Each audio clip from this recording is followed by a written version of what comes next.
आज जो आपको हम खबर बताने जा रहे हैं वो खबर माओवाद से या बस्तर से जुड़ी नहीं है, लेकिन एक सामाजिक तौर पर ये खबर हर किसी को जाननी चाहिए और हर किसी के जहन में सवाल तो आना चाहिए कि वो सरकार जो 4 दशक से बस्तर के सबसे काबिज और मजबूत जनताना सरकार को ख़त्म करने की ताकत रखती है, वो सरकार आखिर देश में गुंडा राज क्यों नहीं ख़त्म कर पा रही है। आखिर देश में कुछ बड़े लोगों की या कारोबारियों की जो हुकूमत चलती है कई इलाकों में, वो क्यों नहीं ख़त्म कर पा रही है। और इस वक्त जो जिस खबर की हम बात कर रहे हैं वो खबर हालांकि छत्तीसगढ़ से है, लेकिन इस तरह की खबरें आपको कमोबेश रोज़ कभी उत्तर प्रदेश से, कभी अलग अलग राज्यों से, उत्तर प्रदेश मेरे मुंह से निकल गया तो ऐसा नहीं कि बाकी के राज्य नहीं, लगभग सभी राज्यों से इस तरह की खबरें निकल कर सामने आती हैं। अब आप सोचिए कि इसके पीछे क्या कारण होगी कि सरकार माओवाद को जंगलों से ढूंढ कर निकाल कर ख़त्म करने में कामयाब हो गई, लेकिन शहरों में रहने वाले जो गुंडा राज उन्हें नहीं ख़त्म कर पा रही। ये बात क्यों कह रहा हूँ ये भी आपको समझ में आएगा और इस पर आपकी क्या राय होगी ये भी मैं जानना चाहूँगा। तो इस पर बातचीत करते हैं। नमस्कार, मैं विकास तिवारी हूँ और आप बस्तर टॉकीज़ देख रहे हैं। दरअसल आज जब सुबह हुई होगी तो आप हर किसी के मोबाइल में या सोशल मीडिया में अलग अलग माध्यम से एक खबर सामने आई होगी कि कोरिया के इलाके में कल एक बड़ी घटना हुई जिसमें 2 रेत कारोबारियों के बीच आपसी रंजिश की वजह से ये घटना वहाँ तक पहुँच गई कि एक पार्टी ने दूसरे पार्टी को कार में जिंदा जला दिया। मतलब ये सारी चीज़ें आप फिल्मों में देखा करते थे, लेकिन कोरिया के इलाके में ये सारी चीज़ें हकीकत में हो गई। क्या है पूरा मामला, इसको लेकर जब मैंने छानबीन की, कुछ जानकारी लेने की कोशिश की, तो पत्रिका अखबार में जो जानकारी निकल कर सामने आई है तो मुझे लगा उस पर जो जानकारी, क्योंकि कोरिया का मामला है, बस्तर से काफ़ी दूर है, लेकिन ये जानकारी हर किसी तक पहुंचनी चाहिए, इसलिए हमने पत्रिका में जो जानकारी निकली है उस आधार पर ये जानकारी दे रहे हैं। जिसमें पत्रिका ने इस पर एक खबर छापी है जिसमें उन्होंने लिखा है कि कोरिया जिले में रेत के कारोबार को लेकर भाजपा के 2 दिग्गज नेताओं के बीच लंबे समय से चला आ रहा विवाद 16 जून की रात खूनी खेल में बदल गया। इसमें एक पक्ष ने दूसरे पक्ष के 5 लोगों को कार के भीतर पेट्रोल छिड़क कर जला दिया। इसमें सोनहत के पूर्व जनपद अध्यक्ष भरत सिंह उर्फ लल्ला सिंह तथा उनके भाई वीरेंद्र सिंह की मौत हो गई। देखिए, पूर्व जनपद अध्यक्ष हैं भरत सिंह, उनकी मौत मतलब उनकी भी हत्या, जो कि पॉलिटिकल विंग के थे और बताते हैं कि दोनों ही पार्टी के लोग भाजपा से जुड़े हुए थे। जबकि उनके साथी शिक्षक नागेंद्र सिंह, योगेंद्र सिंह और मैंग सिंह गंभीर रूप से घायल हो गए इस घटना में। इसमें शिक्षक की स्थिति अभी गंभीर बताई जा रही है जब तक ये खबर लिखी गई है, जबकि योगेंद्र सिंह और मैंग सिंह को अंबिकापुर से रायपुर रेफर किया गया है। इस मामले में पुलिस ने 7 लोगों के खिलाफ नामजद तथा अन्य आरोपियों के खिलाफ अपराध दर्ज किया है। इसमें से अब तक 4 लोगों को गिरफ्तार कर लिया गया है। यह घटना प्रदेश से लेकर पूरे देश में आज चर्चा का विषय बनी हुई और यही वजह है कि हम भी बस्तर टॉकीज़ में इसकी चर्चा कर रहे हैं। दरअसल इसको लेकर आगे की जो जानकारी है कि कोरिया जिले के सोनहत थाना क्षेत्र के अंतर्गत ग्राम नवगई निवासी भाजपा नेता भरत सिंह, मैंने बताया ना कि भाजपा से जुड़े हुए, तो भाजपा नेता भरत सिंह उर्फ लल्ला सिंह और सोनहत के पूर्व जनपद उपाध्यक्ष थे ये।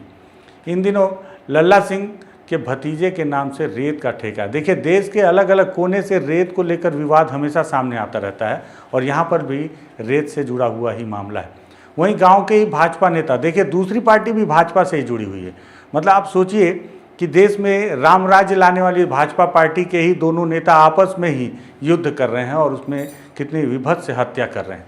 ये कितना शर्मनाक है कि दोनों ही पार्टी के लोग, दोनों ही जो दल हैं वो भाजपा से जुड़े हुए हैं। आगे लिखा हुआ है कि भाजपा नेता मनोज त्रिपाठी और उनके पुत्र समेत रिश्तेदारों के डंपर का उपयोग रेत खनन व परिवहन में किया जाता था। रेत घाट, रेत खनन व परिवहन को लेकर भरत सिंह उर्फ लल्ला सिंह तथा मनोज त्रिपाठी के परिवार के बीच लंबे समय से विवाद चल रहा था। 2 दिन पूर्व ही रेत परिवहन को लेकर लल्ला सिंह व उनके रिश्तेदारों का मनोज त्रिपाठी व अन्य के साथ विवाद था। इस पर त्रिपाठी परिवार की ओर से थाने में शिकायत भी दर्ज की गई। इसी बीच 16 जून की रात भरत सिंह उर्फ लल्ला सिंह, वीरेंद्र सिंह, शिक्षक नागेंद्र सिंह, योगेंद्र सिंह व मैंग सिंह को मनोज त्रिपाठी व उनके रिश्तेदारों ने अपने घर के सामने फॉर्च्यूनर कार में पेट्रोल छिड़क कर जिंदा जला दिया। मतलब आप सोच भी नहीं सकते, कोई बाहर ना निकल सके इसके लिए डंपर वाहन को कार के सामने खड़ा किया गया था और कई बार टक्कर मारी गई थी। इससे कार के दरवाजे भी लॉक हो गए थे। आपको पता ही होगा कि आजकल की जो ऑटोमेटिक कारें आ रही हैं, जो हाइब्रिड कारें आ रही हैं, इसमें अगर कोई भी घटना या चोट लगती है तो इसके सारे सिस्टम काम करना बंद हो जाता है और इसकी जानकारी भी दूसरी त्रिपाठी परिवार को थी।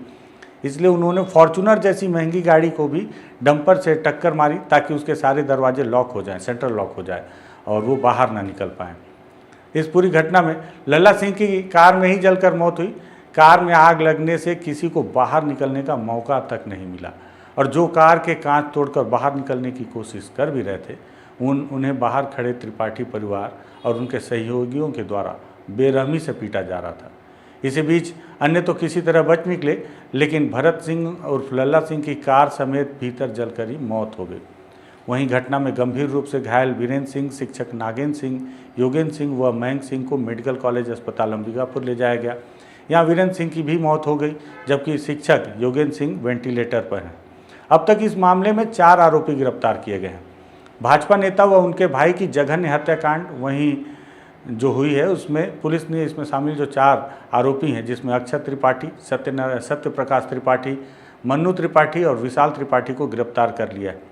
पुलिस अन्य आरोपियों की तलाश में जुटी हुई है और खबर है कि सरगुजा आईजी जो हैं, इस मामले की जानकारी जैसे मिली तो सरगुजा के जो आईजी हैं, माफ़ी चाहूँगा, दीपक झा साहब, वो देर रात ही घटनास्थल पर पहुँच गए थे और पुलिस ने इस पर जो आगे की कार्रवाइयाँ शुरू कर दी हैं।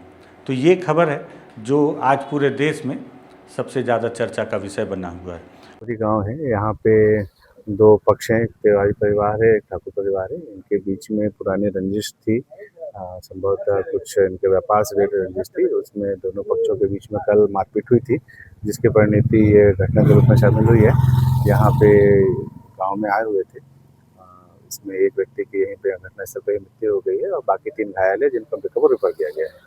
तो मिल रही है कि दूसरा व्यक्ति भी मृत हुआ है, इसके बारे में अभी ऐसी अफवाह आ रही है, अभी हमें कंफर्मेशन नहीं आया हॉस्पिटल से। हमारे आदमी वहाँ लगे हुए हैं, जैसी कंफर्मेशन आएगी हम आपको बताएंगे। किस मामले को लेकर विवाद चल रहा था, ये बता सकते हैं?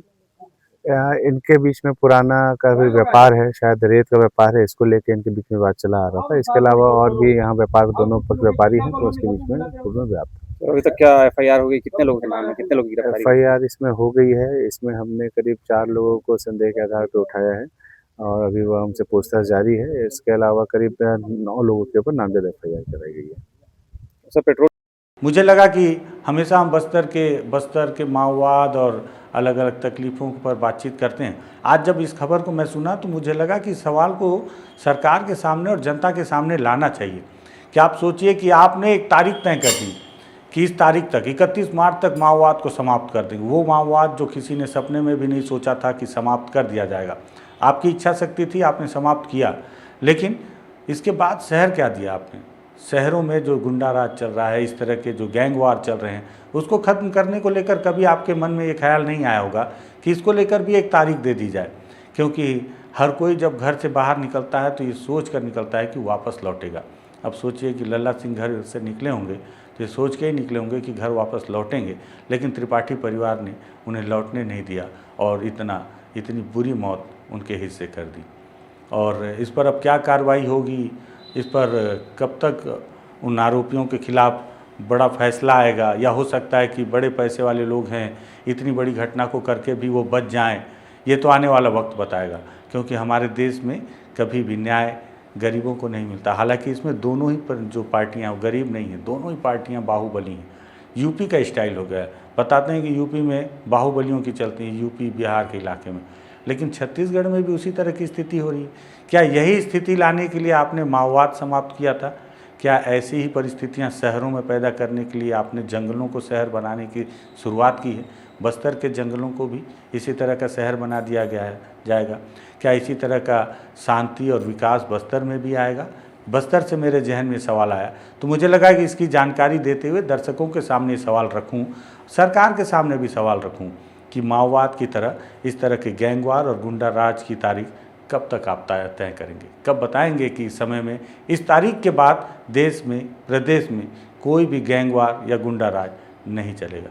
मुझे लगा इस सवाल को रखना चाहिए, इस जानकारी को रखना चाहिए, इसलिए इस वीडियो को हमने आपके लिए तैयार किया है। अगर आपको लगता है कि ज़रूरी सवाल है और भी लोगों के सामने जाना चाहिए ताकि सारे लोग मिलकर पूछें उन कद्दावर नेताओं से, सरकारों से जो मंच से खड़े होकर बोलते हैं कि हम आपकी सारी समस्याओं का समाधान कर देंगे, उन तक भी ये सवाल पहुँचे, तो आप भी शेयर कीजिएगा। बस्तर टॉकीज अगर लगे कि ठीक ठाक सवाल उठाते हैं, इसको भी सब्सक्राइब कर लेना चाहिए, तो कीजिएगा। धन्यवाद।